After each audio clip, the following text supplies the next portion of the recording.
Hello guys, आज हम continue करेंगे क्लास 12th हिस्ट्री का चैप्टर किंग्स एंड क्रॉनिकल्स। और उसमें आज हम पार्ट 5 में पढ़ेंगे द इम्पीरियल हाउस होल्ड। अब हम पढ़ेंगे कि जो मुग़ल एम्परर्स के घराने होते थे वो कैसे थे, उनका हाउस होल्ड कैसा था। ठीक है, वो हम पढ़ेंगे। तो जो सारे रॉयल ख़ानदान की जो वुमेंस थी वो कहाँ पे रहती थी उसके बारे में हम पढ़ेंगे।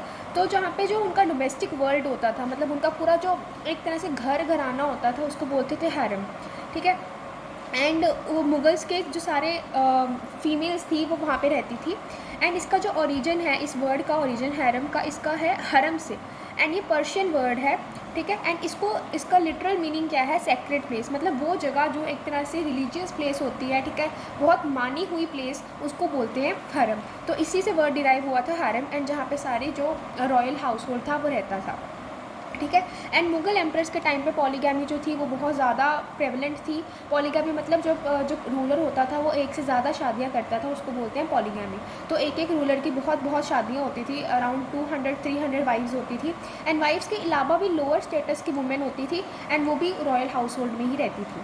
ठीक है, एंड अभी ये डोमेस्टिक वर्ल्ड जो उनका था उनमें कौन कौन थे, उसमें वाइफ्स होती थी। ठीक है, एंड स्टेप मदर्स होती थी, जो उनकी सौतेली माँ होती थी वो रहती थी। देन कॉन्क्यूबाइंस भी एक तरह की वाइफ्स ही होती थी, लेकिन इनका लोअर स्टेटस होता था as comparative to wives. Then daughter in laws, जो मुगल एम्परर्स की जो डॉटर इन लॉज थी, मतलब उनकी बहू थी, वो भी रहती थी वहाँ पे। देन सर्वेंट्स, जो दासियाँ थी, जो शाही दास होते हैं वो रहते थे। रिलेटिव्स वगैरह उनके रहते थे। देन मदर्स, उनकी रियल मदर्स रहती थी। स्लेव्स रहते थे जो उनके सब काम करते थे, जो बहुत लोअर स्टेटस के होते थे, वो भी वहीं रहते थे। देन फॉस्टर मदर्स, एक तरह के जो पालन पोषण करती थी ना मदर्स, वो भी फॉस्टर मदर्स, वो भी वहीं पे रहती थी। अब आते हैं मैरिज पे।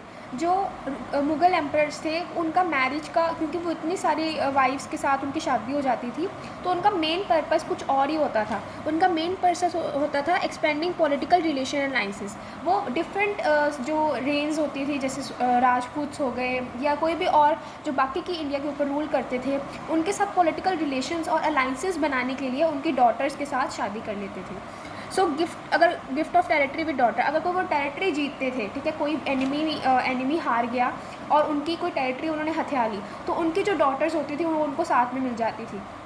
ये कभी कभी कोई खुश होकर ही अपनी डॉटर जो है उनके साथ, कोई एम्परर जो था वो खुश हो जाता था किसी मुग़ल एम्परर्स के साथ, तो वो उनकी शादियां कर देते थे अपनी डॉटर्स की मुग़ल एम्परर्स के साथ। And link two important groups, वो शादियां कर लेते थे ताकि जो हमारे इंपॉर्टेंट ग्रुप्स हैं, बाकी के कोई और रूलर्स हैं, उनके साथ हमारे रिलेशंस जो हैं वो अच्छे हो जाएँ। अभी वाइफ्स के स्टेटस थे। ठीक है, सबसे जो हाइएस्ट रैंक की थी वो थी बेगम्स।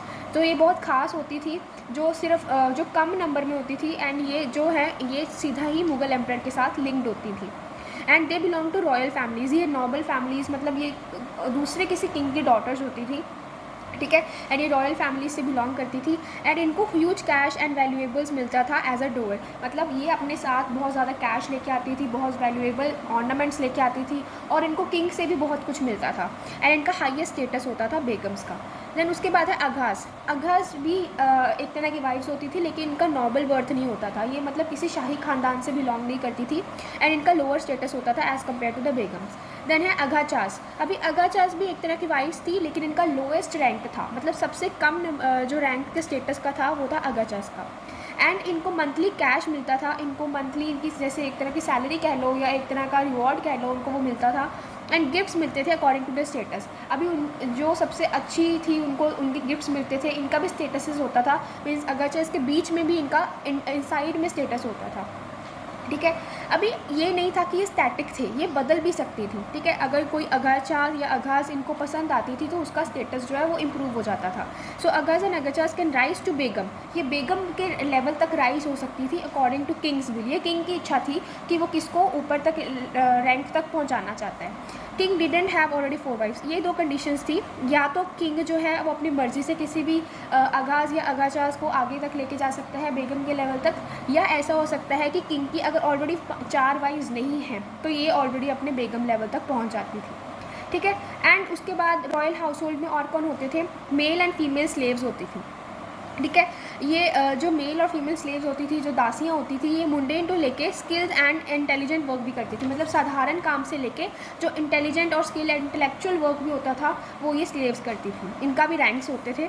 दैन स्लेव्स इनुइट्स, जो कि ख्वाजन सारा बोलते थे, जो स्लेव्स होते थे, जो कि ये इनुइट्स जो होते हैं मेनली जो किंग के साथ रहते हैं ना, जो किंग के साथ चलते हैं, उसको जो भी उसको चाहिए होता है उसको प्रोवाइड करते हैं, वो होते हैं स्लेव्स इनुइट्स। ठीक है, ये ख्वाजन सारा इनको बोलते थे।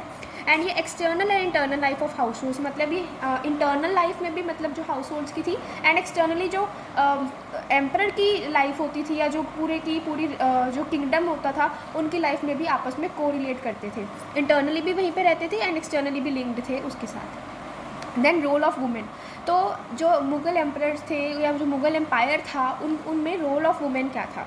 तो नूर जहान के बाद वुमेन का कंट्रोल जो था वो बढ़ता गया and they began to sign financial resources. तो पहले तो वुमेन का रोल इतना ज़्यादा नहीं था, लेकिन नूर जहान के बाद वुमेन ने भी फाइनेंशियल रिसोर्सेज को जैसे कंट्रोल करना शुरू कर दिया। ठीक है, उसके बाद शाहजहां की जो डॉटर्स थी जहान आरा एंड रोशन आरा, इन दोनों ने बहुत इंपॉर्टेंट रोल प्ले किया इन द मुग़ल एम्पायर। तो इनकी इनकम्स थी ना, ये बहुत, इनको भी इनकम्स दी जाती थी, इनको भी कैश रिवॉर्ड्स दिए जाते थे एंड इनकी इनकम इतनी ज़्यादा हाई होती थी, जैसे मनसबदार होते थे, जो हाईएस्ट लेवल के मनसबदार होते थे, उन मनसबदार्स के लेवल तक इनकी इनकम होती थी। ठीक है, उसके बाद जहान आरा का रोल है यहाँ पे,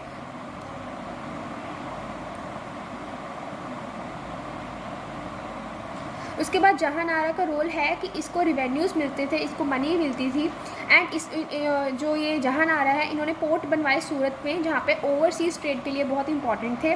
देन इन्होंने बहुत सारे प्रोजेक्ट्स बनाए शाहजहानाबाद में, जैसे चांदनी चौक एक्सेट्रा, इन्होंने वहाँ पे इस्टेब्लिश करवाए।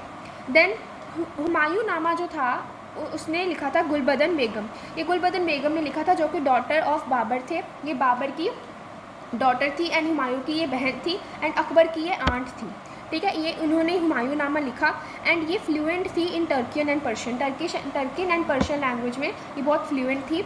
एंड नो इलॉजी ऑफ ह्यूमन मुग़ल रूलर्स, इन्होंने मुग़ल रूलर्स की इलॉजी नहीं लिखा, उनके बारे में अच्छी अच्छी बातें या कह लो उनके जो अकॉर्ड्स थे, उनकी जो हिस्ट्री थी उसके बारे में ज़्यादा नहीं लिखा इन्होंने, बल्कि डिटेल में कन्फ्लिक्ट्स एंड टेंशन के बारे में लिखा है। इन्होंने रियल पिक्चर के बारे में लिखा है मुगल्स की, कि कैसे कन्फ्लिक्ट्स होते थे, कैसे टेंशन्स होती थी प्रिंसेस के बीच में ही, जो उनके बेटे होते थे वो जो रेन है उसको हथियाने के लिए कैसे कैसे काम करते थे, इन्होंने इसके बारे में लिखा है गुलबदन बेगम ने। ठीक है, then she wrote about the important role of elderly women, तो जब लड़ाइयाँ हो जाती थी तो जो वुमेन थी वो कैसे जो लड़ाइयाँ हैं उनको रोकती थी, मीडिएट करती थी, गुलबदन बेगम ने उसके बारे में भी लिखा है। ठीक है, तो she presented the real picture of Mughal empire. ठीक है, तो इससे हमारा जो इम्पीरियल हाउस होल्ड टॉपिक है वो कंप्लीट होता है। If you find this video helpful, please like and subscribe. Thank you.